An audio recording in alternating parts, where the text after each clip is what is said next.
திருச்சிற்றம்பலம். தென்னாருடைய சிவனையை போற்றி, எந்நாட்டவருக்கும் இறைவா போற்றி. அனைவருக்கும் வணக்கம்.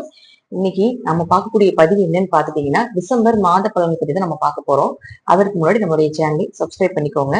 கூடிய விரைவில் புது வருட பிறப்புக்கு உண்டான பதிவுகளும் நம்ம சேனல்ல வரும்.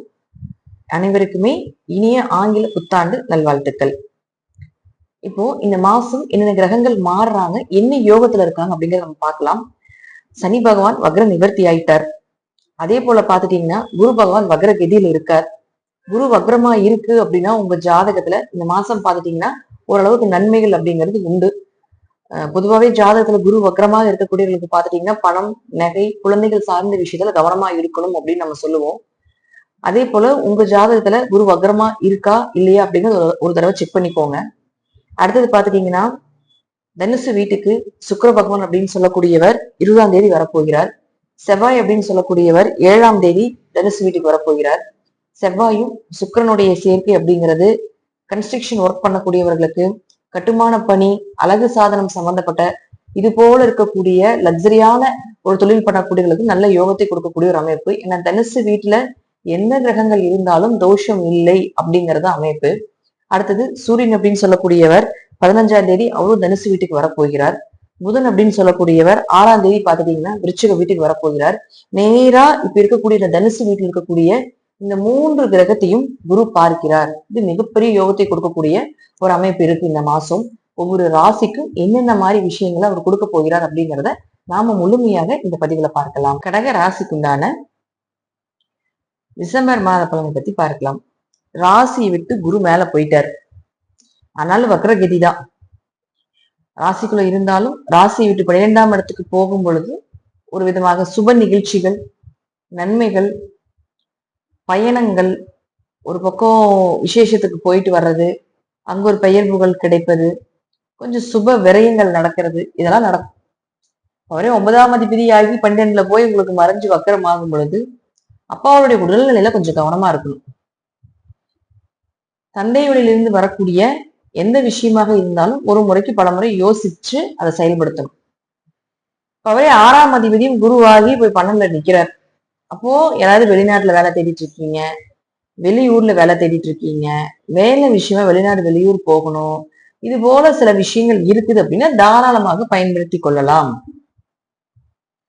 கொஞ்சம் உடம்பு வலிக்கும் இந்த மாசம் பாத்துட்டீங்கன்னா, கொஞ்சம் உடம்பு வலி இருக்கும். இந்த மனசு கொஞ்சம் டிப்ரெஷன்ல போகும், ஸ்ட்ரெஸ்ஸாவே இருக்கும்னு வச்சுக்கோங்களேன். குழப்பமாவே இருக்கு இந்த மாசம். நம்ம ஏன் மாத பலன்கள் பாக்குறோம் அப்படிங்கறத முதல்ல நம்ம தெரிஞ்சுக்கணும். மாதம் கிரகங்கள் மாறும் பொழுது உங்க ஜாதகத்துல இருக்கக்கூடிய கிரகங்களை அதை டச் பண்ணும். சுக்கிரன் இங்க இருக்காருன்னா இந்த இடத்துல உங்களுக்கு சுக்கிரன் இருந்தா சுக்கிரனை தொடும் பொழுது இந்த அமைப்பு, சுக்கிரனை குரு தொடும் பொழுது இந்த அமைப்பு அப்படிங்கிறது இது நாடி முறைன்னு சொல்லுவோம். இதெல்லாம் இந்த மாத பலனுக்கு ரொம்ப ஹெல்ப் பண்ணும். இந்த மாசம் நமக்கு ஏதாவது நல்லது நடக்குமா, இந்த மாசம் நமக்கு ஏதாவது கெடுதல் நடந்துருமா அப்படிங்கிறதுக்கு இந்த மாத பலன் ரொம்ப சப்போர்ட் பண்ணும் உங்களுக்கு. அப்போ நீங்க அதை கரெக்டா நான் சொல்வதை இந்த மாசத்தை செய்யுங்க, இந்த மாசத்தை செய்யாதீங்க, இது நடக்கும் அப்படிங்கறத கரெக்டா கொண்டு போயிட்டீங்கன்னா பெரிய அளவுக்கு பாதிப்புகள் இல்லை. நல்லது நடக்கிறது மட்டும் எடுத்துக்கோங்க. கெடுதல் வருது அப்படிங்கிறப்போ அதை கொஞ்சம் கவனமா ஹேண்டில் பண்ணிக்கோங்க. கெடுதல் வராம இருக்காது, கிரகங்கள் செய்யாம இருக்காது. அது ஒரு முறைக்கு பல முறை யோசிச்சு கவனமா ஹேண்டில் பண்ணிக்கணும். அடுத்தது சூரியனை பொறுத்த வரைக்கும் பாத்துட்டீங்கன்னா அவர் இருக்கக்கூடிய வீடு 15ஆம் தேதி வரைக்கும் உங்க ராசிக்கு 5ஆம் வீட்லயும், 15ஆம் தேதிக்கு மேல பாத்துட்டீங்கன்னா 6ஆம் வீட்டுக்கு வருகிறார். அப்ப 2ஆம் அதிபதி 5ல் இருக்கிற வரைக்கும் பண வரவு, பொருளாதாரம் நல்லா இருக்கும், வருமானம் வரும். எப்படியும் காசு பணம் கொஞ்சம் புழக்கங்கள் உண்டு. இப்ப பண தேவைகள் இருக்கு, கொஞ்சம் ஏதாவது ஒரு பொருட்கள் வாங்கணும், குடும்ப தேவைகள்லாம் இருக்கு அப்படின்னா ஒரு 15ஆம் தேதிக்குள்ளேயே உங்களை பிளானிங்ல வச்சுக்கோங்க. 15ஆம் தேதிக்கு மேல பாத்தீங்கன்னா பணம் ரோல் பண்ணறதுக்கு கொஞ்சம் சிரமமா இருக்கும். ஏன்னா ஒரு 15ஆம் தேதிக்கு மேல 6ஆம் வீட்டுக்கு வந்துடுறாரு. தனுசு வீடாக இருந்தாலும் அது உங்களுடைய ராசிக்கு 6ஆம் வீடு இல்லையா? அப்ப அந்த பணம் ரோல் பண்றதுல ஒரு கொடுக்கல் வாங்கல இதெல்லாம் கொஞ்சம் கவனமா இருந்துக்கணும். 15ஆம் தேதிக்கு மேல 15ஆம் தேதிக்குள்ள நீங்க பணம் சார்ந்த விஷயங்கள் எது செஞ்சாலும் அது உங்களுக்கு நன்மைகளை கொடுக்கும். அடுத்தது புதனை பொறுத்த வரைக்கும் பாத்துட்டீங்கன்னா 3/12ஆம் அதிபதி அவர் 6ஆம் தேதிக்கு மேல அவர் 5ஆம் வீட்டுக்கு வர்றாரு. அப்ப என்னாங்க 3 கூட 5க்கு வந்ததுன்னா குழந்தைகள் மூலமாக லாபங்கள், அதாவது குழந்தைகளுக்கு ஒரு வருமானங்கள் கொடுக்கறதுக்கு உண்டான ஒரு வாய்ப்புகள், குழந்தைகளோட லைஃப்ல ஒரு மாற்றங்கள் நடக்கிறது. அப்ப 12ஆம் அதிபதியா 5ல இருக்கும் பொழுது யாராவது வெளிநாட்டுல இருக்கீங்க தன்னுடைய சொந்த ஊருக்கு வர்றதுக்கு உண்டான வாய்ப்பு. கிடைக்கல, அது கிடைக்கல, நிறைய இருந்தாலும் ஒரு இடத்துல இருந்து ஒரு இடமாற்றம் பண்றதுக்கு உண்டான அமைப்பு.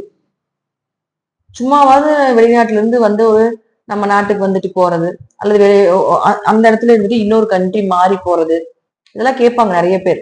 இங்க இருக்கிறோம், அதுக்கு அடுத்தது வந்து வேலை வாய்ப்புக்காக வேற கண்ட்ரிக்கு போலாமா அப்படின்லாம் கேட்பாங்க. ஒரு மாற்றத்தை கொடுக்கக்கூடிய ஒரு மாதமாக இந்த மாதம் இருக்கும். அது ஒரு இடமாற்றம் கண்டிப்பா உண்டு.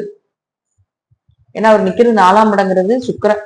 சுக்கிரனோடு சேர்ந்து மாற்றத்துக்கு அதிபதியாக இருக்கக்கூடிய புதன் நிற்கும் பொழுது கண்டிப்பாக ஒரு இடமாற்றமோ, ஒரு வீடு மாற்றமோ, ஒரு சொத்துக்கள் ஏதாவது மாத்துறது, அல்லது வண்டி வாகனங்கள் ஏதாவது மாத்துறது, இதெல்லாம் உண்டு.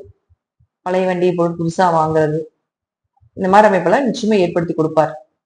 ஆரோக்கியத்துல நல்லாதான் இருக்கும். உடல்நிலையை பொறுத்த வரைக்கும் கோச்சாரப்படி கிரகங்கள் ஒன்றும் பாதிப்புகள் பண்ணாது. தசாபுத்தி ரீதியாக்கி ஏதாவது உங்க பிரச்சனைகள் இருந்தாலுமே கோச்சாரங்கள் அது வந்து டச் பண்றது இல்லை. அது தசாபுத்தி தசைநாதன் என்ன பண்றாரு, கோச்சாரநாதன்கள் வந்து அதை பார்க்கவே மாட்டாங்க. தசநாதன் புத்திநாதன் யாரோ அவங்க உடம்பு நிலையை கெடுக்கிறாங்க அப்படின்னா கோச்சாரத்துல கிரகங்கள் அப்படிங்கிறது முழுக்க முழுக்க முழுக்க அதை டச்சே பண்ணாமதான் போகுது அப்படிங்கறதா உண்மை. அடுத்து அதே போல பாத்தீங்கன்னா கொஞ்சம் நல்லா இருக்கும். ஆரோக்கியம் ஓரளவுக்கு ஏதாவது பிரச்சனைகள் இருந்தாலும் கூட கொஞ்சம் நல்லது பண்ணி கொடுக்கறதுக்குண்டான வாய்ப்புகளையும் கொஞ்சம் சுக்கிரன் கொடுக்குறாரு. அவரு லாபஸ்தானாதிபதியும் ஆகிறதுனால கொஞ்சம் லாபங்கள் உண்டு இந்த மாசம். எப்படியோ ஒரு 20ஆம் தேதிக்குள்ளேயே பாத்துட்டீங்கன்னா உங்களுக்கு லாபம் சார்ந்த விஷயங்கள், பணம் சார்ந்த விஷயங்கள் இதெல்லாம் கொஞ்சம் நல்லா தான் இருக்க போகுது. உங்க தேவைகள், குடும்ப தேவைகள் இதெல்லாம் பூர்த்தி பண்ணி தான் தரப்போறாங்க. செவ்வாயை பொறுத்த வரைக்கும் 7ஆம் தேதிக்கு மேல அவரும் 6ஆம் வீட்டுக்கு வந்துடுறாரு. குரு பார்வை இருக்கு. இங்க வந்து உங்களுக்கு 6ஆம் வீடு நம்ம சொன்னாலும் 3 கிரகங்கள் 6ஆம் வீட்டுக்கு வரப்போறாங்க. 6ஆம் இடங்கிறது ஒரு மறைவு ஸ்தானம் தான். அதுல நன்மைகளும் இருக்கு, தீமைகளும் இருக்கு. ஆனா குரு பார்வை இருக்கிறதுனால கண்டிப்பாக ஒரு 70% நன்மைகளே. ஜாதக தசாபுத்தி பலமான ஜாதகம் அப்படின்னா 100% நன்மைகளே. அப்போ உங்களுக்கு அடுத்த கிரகமே பாத்தீங்கன்னா செவ்வாயும் அங்கதான் வரப்போறார். செவ்வாயார் 5 குடையவர். செவ்வாயார் உங்க ராசிக்கு 10ஆம் அதிபதி, 5 10 குடையவர், தொழில் ஸ்தானாதிபதி. அவர் 6க்கு வரும்போது கொஞ்சம் தொழில் மந்தமா இருக்கும். தொழில புதிய முயற்சிகள் எடுக்க முடியாம இருக்கும். அப்படியே வருமானங்கள் வந்து அப்படியே மீறியமா என்ன போயிட்டு இருக்கு அப்படியே இருக்கும். இப்ப இன்வெஸ்ட்மெண்ட்லாம் இந்த டைம்ல காலகட்டங்களை பண்ண மாட்டாங்க, பண்ணக்கூடாது. ஆனா குரு பார்வை இருக்கிறதுனால அந்த அந்த தன்மையில இருந்து கீழே இறங்க மாட்டீங்க. இப்ப இந்த மாசம் வந்து உங்களுக்கு வருமானம் ஒரு நாள் கணக்கே போடுங்க. இன்னைக்கு ஒரு நாளுக்கு வருமானம் வந்து 5000 ரூபாய் வருது அப்படின்னா 5000 இருந்து கீழே இறங்காது. அதே லெவல்ல அப்படியே போயிட்டே இருக்கும் அப்படிங்கிறது எடுத்துக்கலாம். சரி, அதுவும் வந்து இந்த குரு பார்வை இருக்கிறதுனால. குரு பார்வை இல்லைன்னா கொஞ்சம் இறக்கம் இருக்கு அப்படிங்கிறத நம்ம எடுத்துக்கலாம்.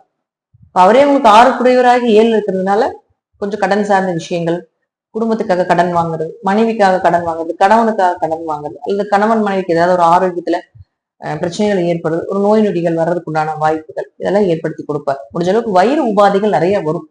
அஜீரண கோளாறுகள், வயிறு பிரச்சனை, ஜீரணமாகம் போறது, ஃபுட் பாய்சன் ஆகிறது, குடல் சார்ந்த இன்ஃபெக்ஷன் வர்றது, யூரினரி ட்ராக்ல கொஞ்சம் ப்ராப்ளம் ஆகுறது, இதெல்லாம் கொஞ்சம் உண்டு.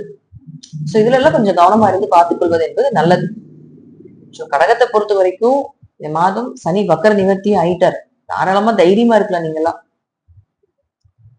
நான் சொன்னது போல இந்த டைம்ல என்ன செய்யணும் செய்யக்கூடாது அப்படிங்கறத மட்டும் கொஞ்சம் நீங்க எடுத்துட்டீங்கன்னா பெரிய பாதிப்புல இருந்து கிரகங்கள், தெய்வங்கள் உங்களை காப்பாற்றும். கிரகங்கள் வந்து நம்மளை ஆட்டி படிக்கக்கூடியவர்கள், தெய்வங்கள் அந்த டைம்ல வந்து உங்களுக்கு கொஞ்சம் உதவிகள் செய்யும். கிரகங்கள் எப்படி இருக்காங்களோ அது ரீதியாவே அப்படியே போயிட்டீங்கன்னா நன்மைகள் அப்படிங்கிறது நிச்சயமா உண்டு. நன்றி. மீண்டும் ஒரு நல்ல பதிவை சந்திக்கலாம். திருச்சிற்றம்பலம், தில்லையம்பலம், ஸ்ரீ நரசிம்ம திருடிகளே சரணம்.